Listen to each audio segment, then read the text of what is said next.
Hallo zusammen und herzlich willkommen zu einem weiteren Review. Das mal vom Lego Ninjago 6565144.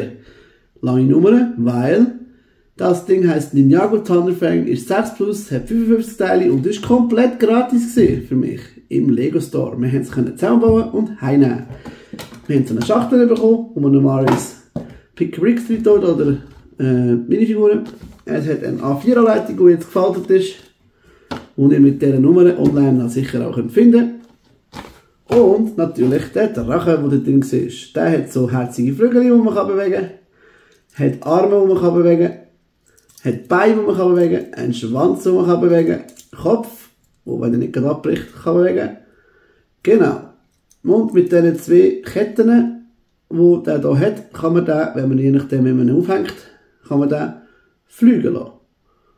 Also das ist das, was ich damit herausgefunden habe. Das ist eine coole Sache von Lego, weil das ist ja komplett kostenlos gewesen. Wir haben absolut nichts gezahlt, haben dürfen bauen, Fun gehabt und dürfen heimnehmen. Super Aktion. Für jeden, der das auch noch abbauen, suche ich 6565144 auf lego.com. Dort findet ihr sicher die Anleitung von dem. Und sonst suche ich einfach das bei Google. Wie auch immer, so oder so. Ich hoffe, euch hat das Video gefallen. Wenn ja, lasst gerne ein Like da, einen Kommentar. Falls ihr noch nicht habt, abonniert uns. Schickt das bitte an jeden, den ihr kennt, der das gerne bauen oder der sich für Lego interessiert, damit ihr uns im Kanal helfen könnt. So oder so wünsche ich euch viel Spaß beim nächsten Video und bis nächstes Mal. Ciao zusammen!